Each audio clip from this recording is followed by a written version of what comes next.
राम राम।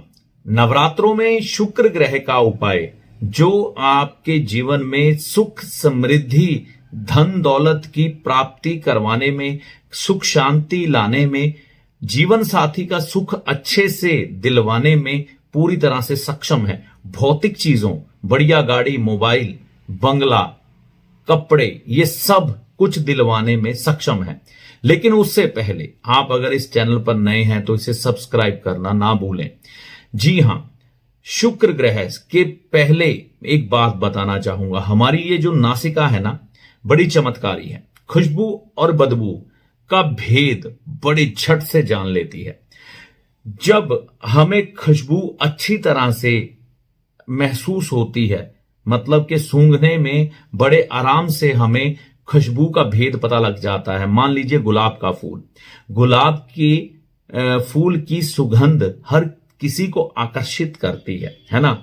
और जब आपको किसी सुगंध का भेद ही ना मालूम पड़े, आपके पास गंदगी पड़ी है, आपको उसकी स्मेल नहीं महसूस हो रही, आपके पास गुलाब पड़ा है, आपको उसकी स्मेल नहीं महसूस हो रही, तो समझ लेना कि भौतिक चीजों का सुख आपके जीवन से खत्म हो चुका है। ठीक है ना, क्योंकि बुध खराब स्थिति में बहुत ज्यादा आ चुका है।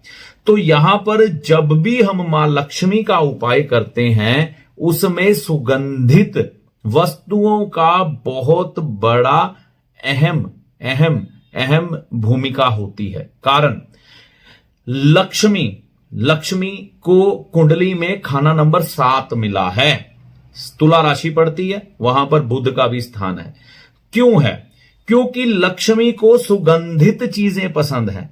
क्योंकि आपकी जिंदगी में जब रस भरना है, आपकी जिंदगी में जब सुख भरने हैं, खालीपन दूर करना है। खालीपन किसका है? बुध का है। उसको दूर करने के लिए हमेशा शुक्र को अच्छी वस्तुएं, सुगंधित वस्तुएं, ब्रांडेड वस्तुएं दी जाती हैं।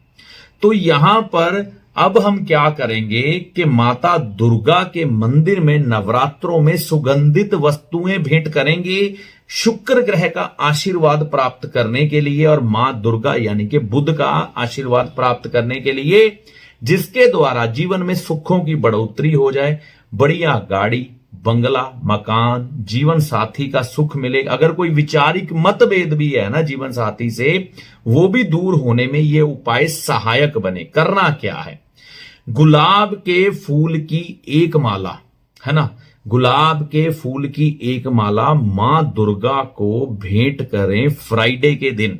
अभी जो शुक्रवार पड़ेगा ना नवरात्रों में, सुबह के समय माता को भेंट करें। माता दुर्गा के मंदिर में ऐसी, ठीक है ना, ये गुलाब जल की शीशी है, ठीक है ना, तो ऐसी गुलाब जल की बढ़िया शीशी लेके माता दुर्गा के मंदिर में रख के आए, ताकि पंडित जी सुबह जब माता जी की आरती करें ना, तो ये जल वहां पर छिड़क दें। ठीक है ना, ताकि वहां का जो वातावरण है सुगंधित हो जाए। अगर आप सक्षम हैं करने में, तो जो छोटी कन्याएं होती हैं ना, छोटी कन्याएं, उनको आप, है ना, कोई ड्रेस भेंट कर सकते हो पिंक कलर की। काला और नीला उसके रंग, उस ड्रेस में एक डॉट भी नहीं होना चाहिए, ये ध्यान रखना है। और अगर आप ड्रेस नहीं दे सकते तो कोई भी सजावट का सामान कन्या को जो 9 साल से कम हो, भेंट स्वरूप देने से आपका शुक्र ग्रह ठीक होता है। ठीक है ना, सबसे बड़ी चीज है गुलाब का फूल, है ना। और मां की जोतें, जो रुई की जोत का पैकेट आता है, वो भी माता के मंदिर में दे सकते हैं। देसी घी माता जी के मंदिर में, दुर्गा माता के मंदिर में देने से भी आपका शुक्र ग्रह ठीक होगा। तो ये सब उपाय करने से, खास तौर पर नवरात्रों में, आपने कभी सोचा है नवरात्रे 9 ही क्यों होते हैं, है ना? तो इसको धार्मिक तरीकों से देखोगे तो ठीक है, वो बिल्कुल सही है, कोई दो राय नहीं।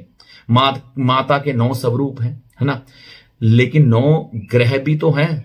7 ग्रह प्रत्यक्ष दिखाई देते हैं, 2 अप्रत्यक्ष रूप से दिखाई देते हैं। इनको ठीक किया जाता है साल में 2 बार, ठीक है ना। इसलिए 9 नवरात्रे मनाए जाते हैं, और विजयदशमी फिर 10वीं को, है ना। तो यहां पर 9 ग्रह ठीक करने हैं हमने। शुक्र बेहद अहम ग्रह हो जाता है, क्योंकि हर कोई दुनियावी सुख चाहता है। जब तक वो संसार में है हर तरह के भोग भोगना चाहता है। लेकिन आप सब काम करते हुए अगर आपका जीवन साथी दुखी है ना, और आप अपने जीवन साथी के प्रति ईमानदार नहीं है ना, वफादार नहीं है, तो उपाय काम नहीं आते। तो जीवन साथी के प्रति भी ईमानदार रहना है और उनको खुश रखना है, तो ये उपाय आप पर काम करते हैं। तो ये सब करके देखिए नवरात्रों में शुक्र ग्रह के लिए, इससे आपका शुक्र ग्रह अच्छा होगा। माता रानी की कृपा से इस वीडियो में बताए गए उपाय का आपको लाभ होगा। अगले वीडियो तक के लिए नवरात्रों की ढेर सारी शुभकामनाएं। जय माता दी।